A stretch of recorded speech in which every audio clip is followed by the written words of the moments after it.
You are standing at a crossroads again.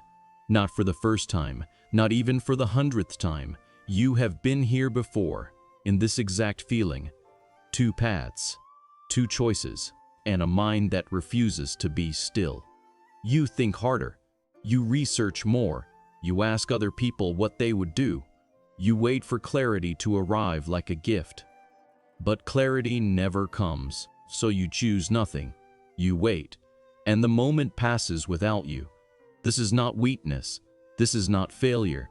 This is something deeper, something most people never examine, because the problem is never the decision itself. The problem is the relationship you have with uncertainty. The samurai understood this.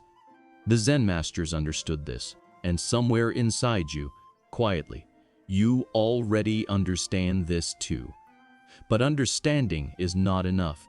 You must change how you see. There is an old story from feudal Japan.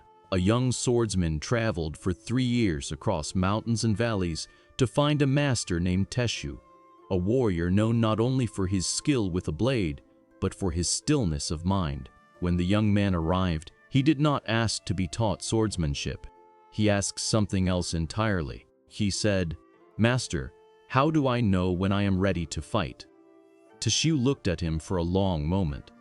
Then he walked to the edge of the dojo, where a small garden sat in the morning light.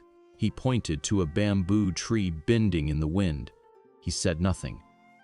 The young swordsman stared at the bamboo. It moved violently. It bent almost to the ground, but it did not break. Teshu finally spoke.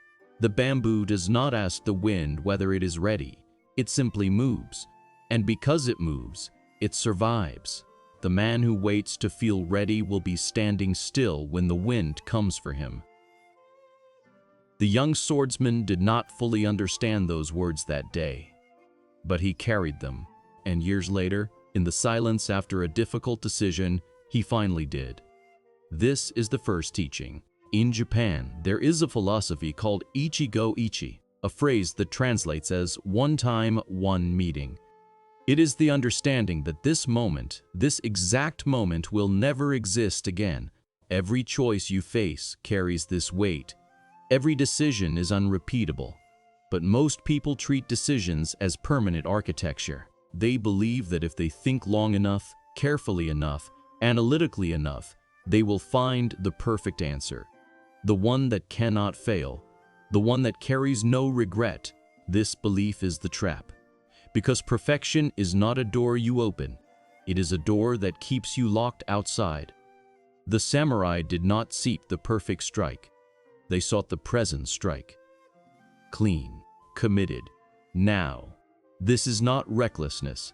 This is a different kind of wisdom. Miyamoto Musashi, perhaps the greatest swordsman who ever lived, wrote in his Book of 5 Rings, "Think lightly of yourself and deeply of the world." Read that again slowly. Think lightly of yourself. Not carelessly, not without reflection, but lightly. Because the heaviness of self-concern is what paralyzes most decisions. The constant question of, what will this mean for me? What if I am wrong? What will others think? What if I regret this? These questions are not wisdom. They are the sound of ego afraid to be exposed. The warrior who thinks too deeply about his own safety becomes hesitant, and hesitation in battle, as in life, costs more than a wrong decision ever could. A wrong decision can be corrected. Hesitation leaves you standing still while life moves around you. Here is where most people make a critical mistake. They believe that gathering more information will eventually eliminate the feeling of uncertainty. So they research endlessly. They make lists. They ask 10 people the same question. They wait for the universe to send a sign. But more information does not remove uncertainty. It multiplies the options, and multiplied options multiply confusion. The Japanese have a word for this kind of mental state, mushin, meaning no mind. It is the state a master reaches when thought dissolves and action flows naturally, not from emptiness, but from a mind so trained and present that it no longer argues with itself. The student thinks, the master moves. This does not happen overnight, but it begins with a single practice, the practice of deciding small. The second teaching comes from a concept called Kaizen, the art of continuous tiny improvement. Most people approach decisions as mountains, large, daunting, requiring preparation, readiness, and perfect conditions. But the Japanese do not climb mountains all at once. They take one careful step, then another, then another. When you face a difficult decision, the mind searches for the complete answer, the full map, before it will move. But the full map does not exist. It never did. Kaizen teaches something quieter. Make the smallest decision you can, the one that is just barely better than staying still. Then act on it, not tomorrow, now, because clarity does not come before the action. Clarity comes through the action. The fog does not lift before you walk into it. The fog lifts as you walk. There is a psychological truth hidden inside all of this. The modern human mind was not designed for the number of choices it now faces. Our ancestors chose between two directions in a forest, between hunting today or resting, between staying or moving. Now you choose between 7 streaming services, between 40 career paths, between 1,000 versions of who you could become. The mind drowns. And drowning, it reaches for the one thing that feels safe. More time, more thinking, more waiting. This is not laziness. This is protection. The mind protects itself from the pain of a possible wrong choice by simply never choosing. But the samurai saw this for what it is, not caution, but a subtle cowardice.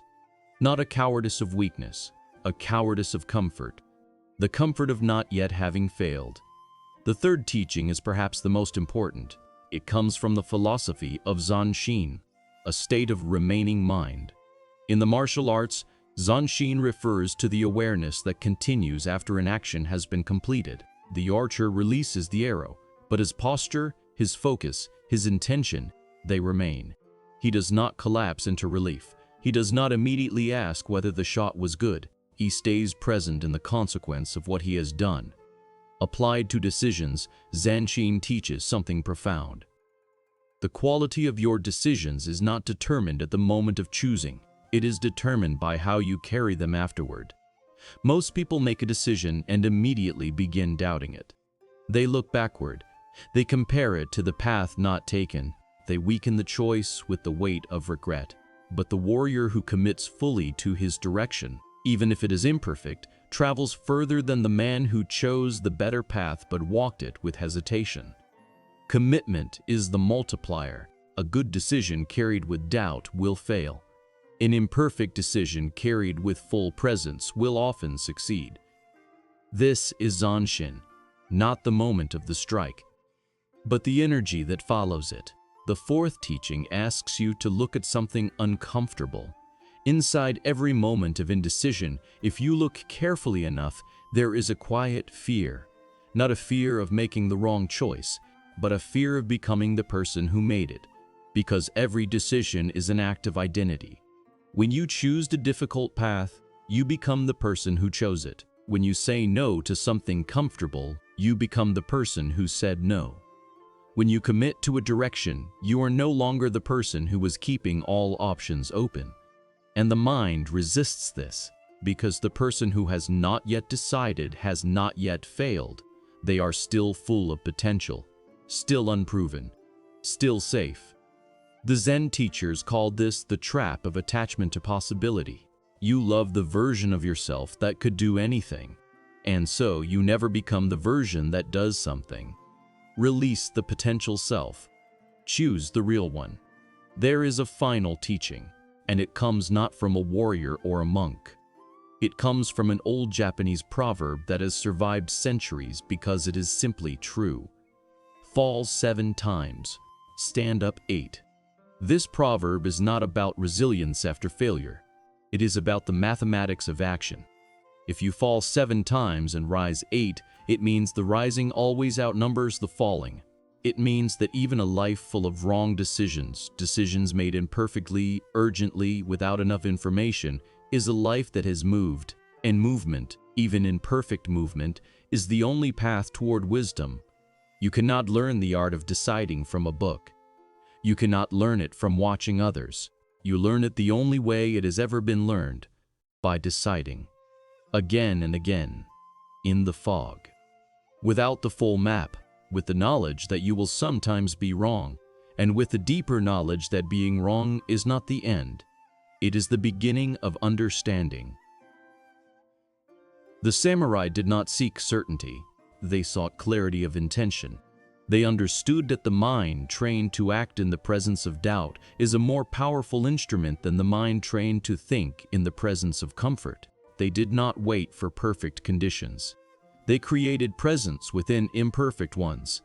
And this is the key. Not a perfect process, not a guaranteed outcome, not the absence of fear, but the practice of moving consciously, deliberately, with full commitment into the unknown. Because the unknown is not your enemy. It is the only place where anything real has ever been built. The man who waits for certainty will wait his entire life.